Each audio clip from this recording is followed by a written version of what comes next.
Құрметті көрермендер, эфирге қайтып ораламыз. Сіздердің назарларыңызда өз өнерін ортаға салатын сәйгүліктер де сөреге қарай жақындады. 14-ші нөмір әлі де сөреге жақындау қиындау болып тұр. Жаккей аттан түсіп қазір өзі бокстың ішіне кіріп сәйгүлікті кіргізіп береді үстіне. Ал қазір кіргізіп береді. Яғни Шағала кірді. Бәсеке демек келді. Шағала сіз өтпейді ғой. Кірді. Барлығы да көрермендер қошемет көрсетіп жатыр. Барлығы да дәл осы сәйгүліктің сөреге жақындаған тасыға күткен сияқты. Барлығы да тас түйін дайын. Ендеше атап өтсек, құрметті көрермендер, бұл жерде қырғызстандық жаккейлерді көріп отырмыз. Бақтияр Талайбек ұлы. Ендеше бәсеке басталды. 14 жақсы шықты, көрдіңіз бе? Бірден бәсеке басталған сәттен қазір алғары ұмтылып келеді. Қатысушылар саны әрине бірінші қашықтыққа қараған кезде 3 есе көп. Бірінші қашықтықта тек қана 5 спортшы өнер көрсеткен еді. Ендеше қазір бұл жерде бәсекелестік шарықтау шегіне жетуі тиіс. 10-шы нөмірдегі Gonna Fly қазір. Бұл жерде Руслан Юлдашев тізгіндеп келе жатқан Бауыржан Мырзабаевтың сәйгүлігі. Бұл Балтабек шаруа қожалығының аты. 10-шы нөмір. Балтабек шаруа қожалығы екен. Бұл жерде енді атап өткеніміздей қазір көреміз. Қатты шықты алға. Жақсы, аяқ алыс жаман емес. Қазір бауырын кеңге жазып сарыарқа төсінде желмен жарысып келе жатқан 10-шы нөмірлі Gonna Fly бұған дейін өз өнерімен көпті тәнті еткен Мэрайя сияқты өзге қарсыластарына мүмкіндік бермей жеңіске жете ме? Мынау енді арасындағы қашықтық өте үлкен бұл. Мынау Үшқыр бәйгеде бұл өте үлкен қашықтық. Бірақ негізгі талас мынау 400 метрде басталады ғой. Мынау енді екпіні жақсы, аяғына дейін шыдап берсе. Сонымен өте жақсы келе жатыр. Және біз екінші орынға өзара таласып келе жатқан жалпы топты көрдіңіз. Енді пилотон деп айтсақ сіздерге де түсінікті болар. Және жалпы топта ауыздық балға келе жатқан және қашықтықты қысқартқан сияқты. Gonna Fly соңына дейін шыдас бере ме? Қазір көреміз. Сабай бастады. Бұл жерде ішкі шеңбермен алғары ұмтып келе жатқан 8-ші нөмір қателеспесек, қазір көрейік. Жалпы топпен ал нағыз бәсеке енді басталды. 7-ші нөмірлі сәйгүлік Нұршатой. Және Нұршатой Ресейден келген ат озды. Бірінші орын дәл осы Нұршатой. Дидарбек Күрішбек Жаккей және бапкер Дәурен Жүсіпов. Ат иесі Қайрат Жұмағалиев. Бұл атқа және бұл бапкерге аз кем күтпеген. Енді мына Күрішбек Дидарбек өте тәжірибелі жаккей, өте тәжірибелі шабандоз. Жүсіпов Дәуренде енді кейінгі кездер жақсы дайындап жүрген жігіт. Жұмағалиев Қайрат, бұл жерде бұл Россиядан келген ат, Ресейден. Мен ойлаймын, бұл шау болған ат. Кішкене тәжірибесі бар атты. Осы маусымда бір рет шау болған. Мына аттар, қалған аттардың бәрі ат кірете деген сезон ашылу болып отыр ғой, бірінші рет шау отыр. Анау ат шау болған ат деп ойлаймын. Яғни сол фактор ойнап кетті.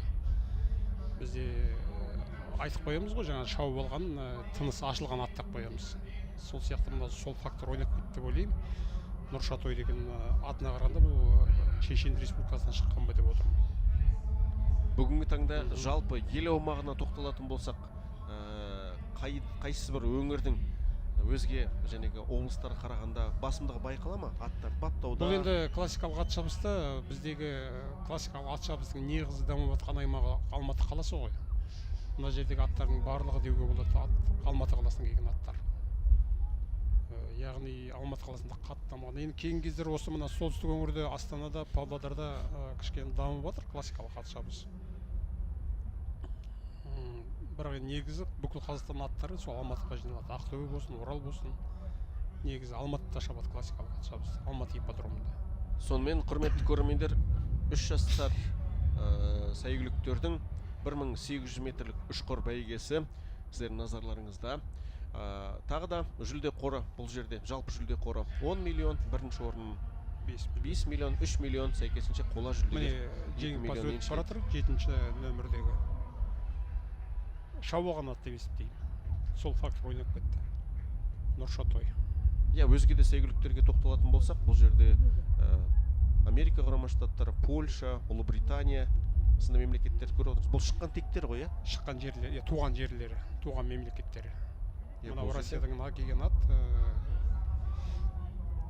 Чечен Республикасында шабу маусымы ертерек ашылады, апрель айының бас жағында, яғни бұл ат шау болған ғой. Тәжірибесі бар атты, сол фактор ойнап кетті бұл жерде.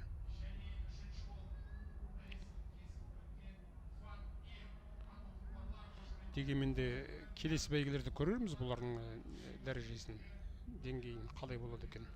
Үшінші орынды еншілеген тағы бір ресейлік сәйгүлік Фатир, және жарысты ұйымдастырушылар атап өтті. Дәурен Жүсіпов тізгіндеген. Екеуі де бір кісі, екеуі мынаны дайындаған Жүсіп Дәурен екен де, бірақ Жүсіп Дәурен өзі келесі басқа атқа шауып Фатир дегенге.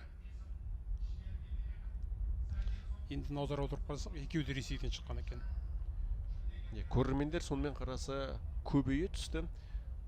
Таңсәріден жалпы Атшабарға ағылған көрерменнің қарасы көбейді. Бүгінде расымен ақ жексенбіде өз жақындармен толық жанұясымен келіп тамашалап отырған көрермендер де бар. Сонымен қоса тіпті көршілес елдерден келген бірнеше көрермендерді көрдік. Арнайы дәл осы бәйгені тамашалаймыз, қолдау көрсетеміз деп келген көрермендерде жоқ емес. Сол себепті бұл бәсеке нағыз. Мынау Азат, мен бір таңғалғаным, туристер өте көп екен. Иә, бүгін жарыс күнінде өте көп. Бұл өте қуантарлық жағдай. Енді көшпенділер ойындарының мақсаты жүзеге асты ғой енді. Елорданы таныды. Атты дәл осы қазақ жерінде қолға үйретілген жаһан елге жария еттік. Сол себепті енді Елорда, Астана деген бұл қаз көшпенділер бір ордасына айналғандай. Сол себепті де маған енді бұл бір мүмкіншілік қой, Азат. Менің айтпағым, мынау Астана қаласының ипподромы, бұл Қазақстан бәйге өнеріне қосылған өте үлкен үлес деп есептейміз біз. Қазақстан атбегілері, Қазақстан бәйге өнерінің мамандары